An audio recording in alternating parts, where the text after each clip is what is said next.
sekali hari ini kita bisa bertemu lagi di ibadah online SD Kristen Petra. Pak Naiko harap kalian semua dalam keadaan yang baik-baik ya. Saat ini kita mau mulai ibadah kita, mari kita sama-sama berdoa. Tuhan Yesus, kami mengucap syukur buat segala kebaikan Tuhan yang Tuhan berikan dalam kehidupan kami. Saat ini kami menyiapkan hati kami untuk memuji Tuhan, untuk menyembah Tuhan. Layakkan kami, ampuni kami, dan biarlah pujian kami boleh menjadi persembahan yang menyenangkan hati Tuhan. Kami mulai ibadah ini di dalam nama Tuhan Yesus kami berdoa. Amin. Nah, anak-anak semuanya, saat ini kita mau angkat pujian. Mari sama-sama kita nyanyikan segala puji syukur. Kita nyanyi sama-sama ya.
Firman Tuhan, kita sama-sama akan nyanyikan sebuah pujian, betapa hatiku berterima kasih.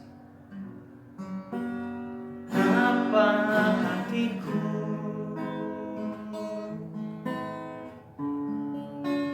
berterima kasih Yesus, Kau mengasihiku,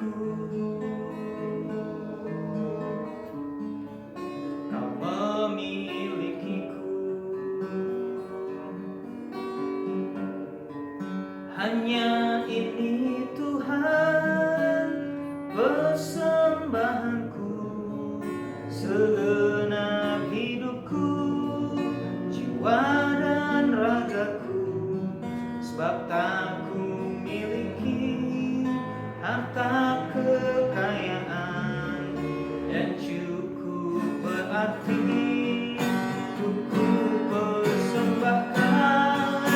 Hanya ini Tuhan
Kita mau dengarkan firman Tuhan. Mari semuanya ikuti Pak Naiko berdoa, kita berdoa.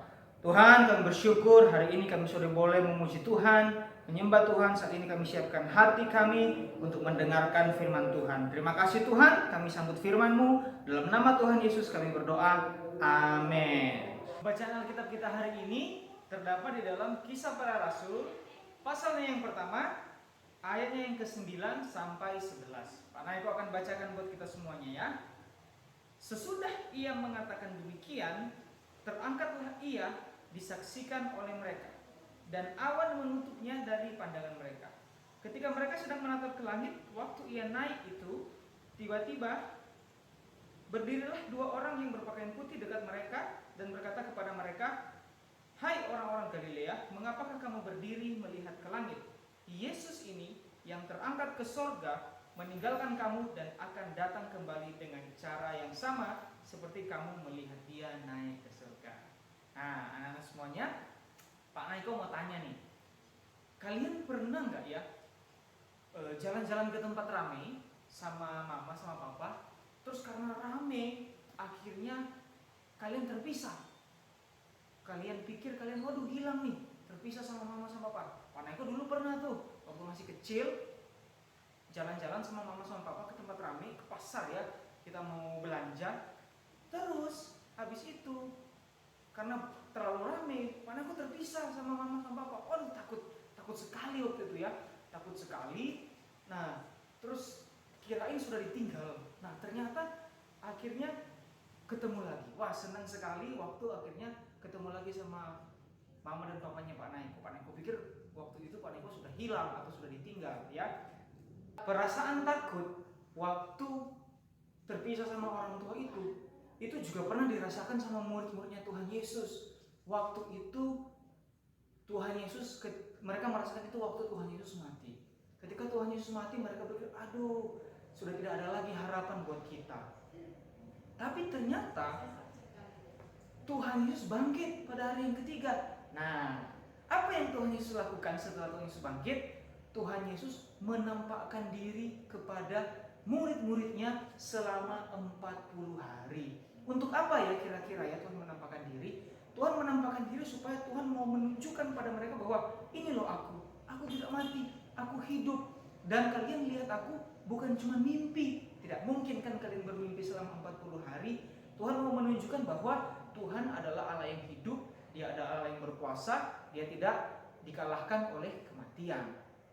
Dan setelah Tuhan menampakkan diri kepada murid-murid selama 40 hari, tiba saatnya Tuhan akan naik ke surga. Dan bacaan yang kita baca tadi itu adalah cerita ketika Tuhan naik ke surga.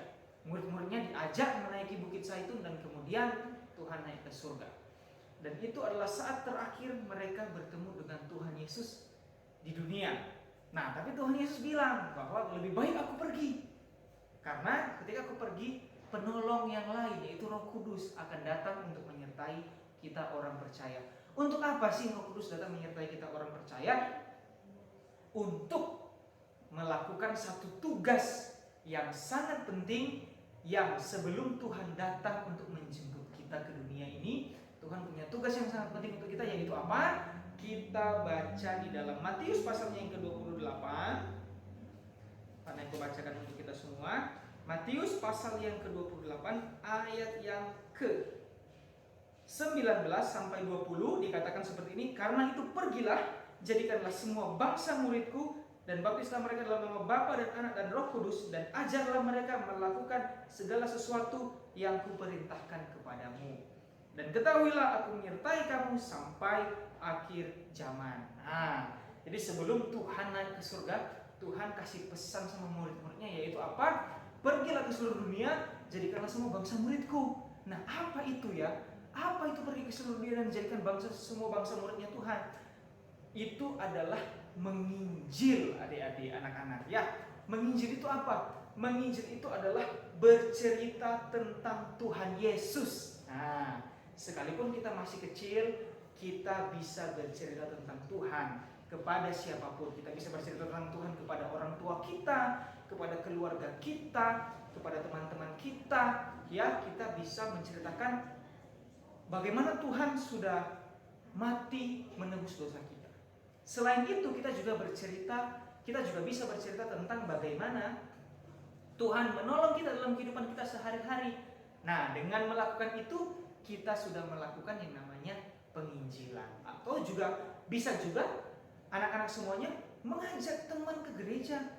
Kalau ada teman ya yang anak-anak lihat kok dia nih nggak pernah ke gereja ya. Nah, teman-teman bisa ajak tuh temannya untuk ke gereja. Dengan melakukan itu, kita sudah melakukan apa yang Tuhan Yesus ingin kita lakukan dalam kehidupan kita sebelum dia datang kedua kalinya untuk menjemput kita. Jadi anak-anak semuanya, biarlah kita boleh menjadi orang yang suka bercerita tentang Tuhan, suka bercerita tentang karya Tuhan dan kebaikan Tuhan yang sudah Tuhan lakukan dalam kehidupan kita. Dengan demikian kita telah memberitakan kabar baik kepada orang lain. Amin firman Tuhan. Mari semuanya ikuti Pak Naiko berdoa. Tuhan Yesus, kami bersyukur buat firman Tuhan pada pagi hari ini, dan biarlah kami boleh menjadi anak-anak yang menyenangkan Tuhan. Biarlah kami juga boleh menjadi anak-anak yang suka bercerita tentang Tuhan kepada siapapun yang kami temui, kepada keluarga kami dan kepada teman-teman kami. Terima kasih ya Tuhan. Ini doa kami serahkan kehidupan kami dalam tangan Tuhan. Dalam nama Tuhan Yesus kami berdoa. Mari sama-sama kita katakan amin. Tuhan memberkati anak-anak semuanya. Sampai kita ketemu lagi di waktu yang akan datang.